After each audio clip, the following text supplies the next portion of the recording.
в регионе на 13 июля. Ольга Валерьевна, здравствуйте. О текущей эпидемиологической ситуации в нашей республике. Добрый день. Текущая санитарно-эпидемиологическая ситуация в Республике Саха-Якутия остается у нас напряженным. В целом, с момента непосредственно регистрации первого случая новой коронавирусной инфекции на сегодня на территории Республики Саха-Якутия зарегистрировано 4844 случая новой коронавирусной инфекции. За последние сутки в республике зарегистрировано 45 новых случаев. Из них необходимо обратить внимание, что 35 случаев зарегистрированы в городе Якутске. 3 из них зарегистрированы у нас в Верхневилюйском и, в Нерюнгринских районах. Сами по себе, к сожалению, в Нерюнгринском районе случаи являются случаями новыми. Это у нас новые появились случаи.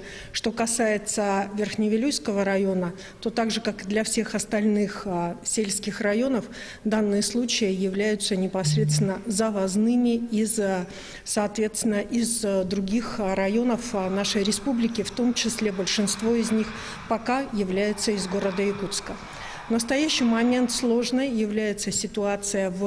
становится сложной ситуацией в более или менее спокойном с точки зрения санитарно-эпидемиологической ситуации в Алданском районе, потому что заканчивается сегодня служебная проверка в Томодском психоневрологическом интернате, в котором непосредственно все-таки по результатам проверки у нас выявлены случаи. Предположительно, мы ждем подтверждения этих случаев у постояльцев интерната в результате непосредственно заноса вируса со стороны персонала интерната. Служебная проверка непосредственно сегодня будет завершена. По результатам проверки у нас на настоящий момент отстранен от должности, об этом я уже говорила, руководитель.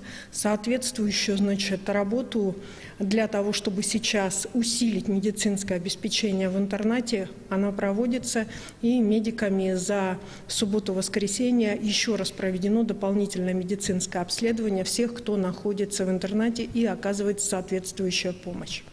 Соответственно, сегодня с утра на суженном заседании оперативного штаба еще раз обратили мы внимание на необходимость соблюдения всех норм требований в наших интернатах, которые являются закрытыми на территории Республики Саха-Якутия.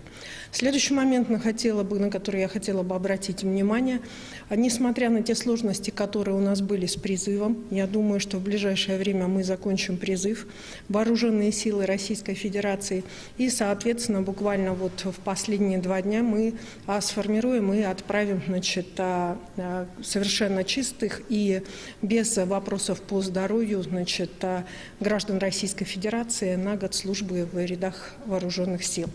Следующий момент, на который я хотела бы обратить внимание, это наши сельскохозяйственные районы, потому что сейчас большинство из них, безусловно, будет заниматься сельскохозяйственной работой в достаточно сложных условиях, поэтому налажен четкий механизм взаимодействия медицинских организаций, находящихся в сельских населенных пунктах, для того, чтобы вовремя оказать соответствующую медицинскую помощь. Такова сегодня санитарно-эпидемиологическая ситуация. Спасибо большое. Это был брифинг оперативного штаба по противодействию коронавирусу с информацией на 13 июля. Оставайтесь с нами.